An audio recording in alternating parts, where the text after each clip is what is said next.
कानपुर से एक बड़ी जानकारी आपको बता रहे, बड़ी और अहम जानकारी सूत्रों के हवाले से। एक और बड़ी खबर, अलकायदा आतंकियों का आका आया था कानपुर से। ये बड़ी जानकारी, मसीरुद्दीन और मिन्हाज के साथ कानपुर आया था। कानपुर में आतंक का नेटवर्क खड़ा करने की भी योजना थी। कानपुर में उमर अलमंडी 3 दिनों तक रुका था। बड़ी जानकारी इस वक्त की आपको बता रहे, कानपुर की 3 महिलाएं भी आतंकियों के संपर्क में थी। महिलाएं आतंकियों से फोन पर कोड वर्ड से भी बात किया करती थी। तो आतंकी के पकड़े जाने पर गायब हो गई हैं सभी महिलाएं।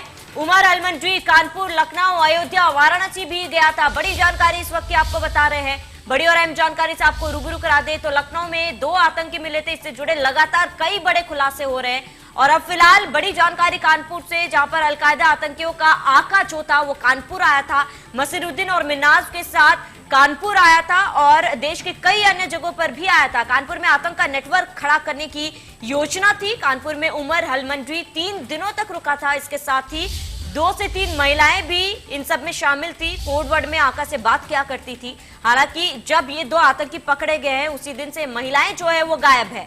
बड़ी जानकारी, अलकायदा आतंकियों का आका कानपुर आया था। इसके साथ ही कानपुर में भी आतंकियों का नेटवर्क खड़ा करने की योजना बनाई जा रही थी। कानपुर में आतंक का नेटवर्क खड़ा करने की योजना बनाई जा रही थी। सूत्रों के हवाले से बड़ी जानकारी, कानपुर में उमर अलमंडी 3 दिनों तक रुका था। इसके साथ ही प्रदेश के कई अन्य जिलों भी गया था। बड़ी जानकारी आपको बता रहे सूत्रों के हवाले से। एक और बड़ी खबर,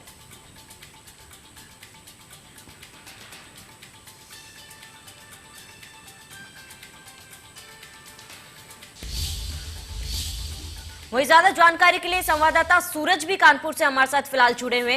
सूरज, कानपुर से एक बड़ा खुलासा हुआ है इस पूरे मामले में, क्या कुछ पूरी जानकारी? क्योंकि फिलहाल ये बताया जा रहा है इन आतंकियों का आका जो था वो भी कानपुर आया था।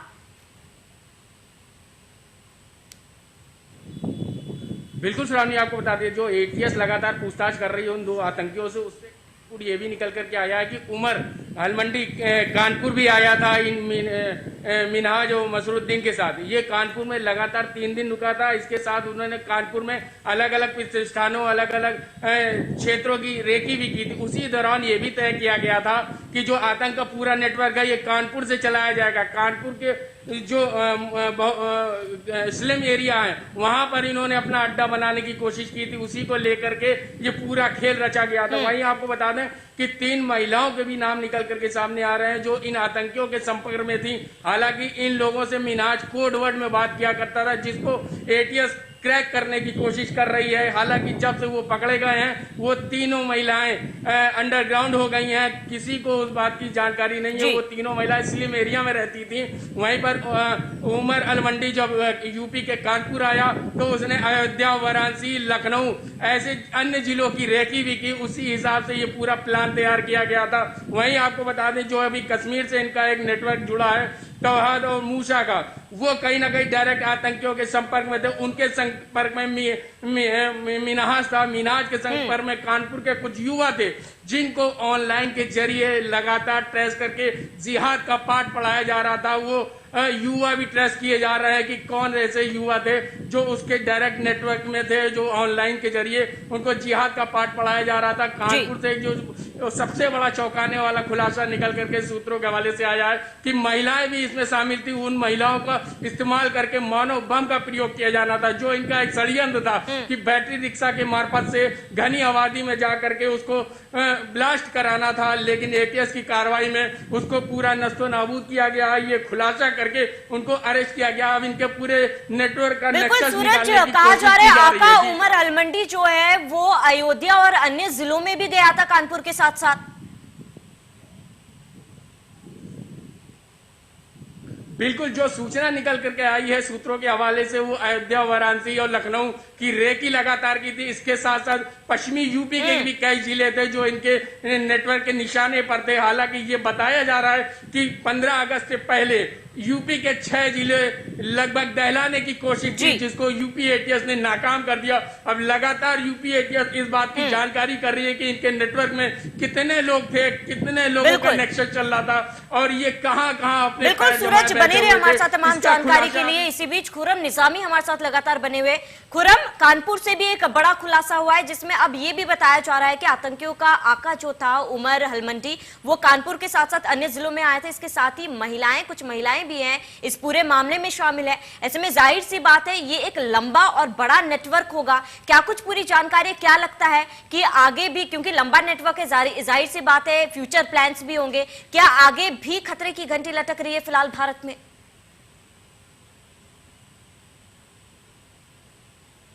ये कहना बड़ा मुश्किल है कि खतरे की घंटी लटक रही कि नहीं लटक रही, क्योंकि एक बड़ा ऑपरेशन तो ज़रूर फेल हुआ, एटीएस का ही दावा है। लेकिन अगर हम कानपुर कनेक्शन की बात करें तो जो पिस्टल निकलने की बात हो रही थी मिनहाज के घर से, वो उसने कानपुर खरीदा था और जिसने उसको बेचा था अवैध तौर पे वो भी गिरफ्त में आ चुका है। अब ये साबित करना है और ये जांच का विषय है कि जिसने उसको पिस्टल बेची थी क्या उसको मालूम था कि किस लिए वो पिस्टल खरीदी जा रही है। जाहिर सी बात है कि अवैध है तो क्राइम के लिए खरीदी जानी थी, लेकिन क्राइम क्या टेरर था या सिंपल एक क्राइम था या फिर एक सिंपल सी खरीद फरोख्त थी एक अपराधी की दूसरी अपराधी से, तो ये देखना उसके बाद तय होगा क्या होगा। 4 लोग को और उठाया गया था मनी ट्रेल के लिए, फिलहाल उनके पास से ऐसा कोई मामला निकला नहीं है तो उनको छोड़ने की तैयारी है, लेकिन उससे पहले उनको स्कैन भी किया गया है। मैं थोड़ा 4.5 साल पीछे भी ले जाऊंगा, जब यहाँ पर दुबग्गा एरिया ही में एक हाजी कॉलोनी है, वहाँ पर सैफुल्ला नाम के एक आतंकी का एनकाउंटर एटीएस ने किया था। तब आईजी असीम अरुण थे और इस वक्त वो पुलिस कमिश्नर हैं कानपुर के। तो जितनी भी एक्टिविटीज़ वहाँ है, क्योंकि उस वक्त उसका भी कनेक्शन कानपुर से जुड़ा था, काफ़ी लोग को उसने ब्रेन वॉश किया था, उनको काफ़ी लोग को मालूम चला था असीम अरुण साहब को, जो उसका कमिश्नर है। तो जाहिर सी बात है वो एक्सपीरियंस जो 4.5 साल पहले का था अब कानपुर के काम आ सकता है, क्योंकि वो एटीएस में रह चुके, आईजी रह चुके हैं, तो एटीएस के काम भली भांति परिचित है।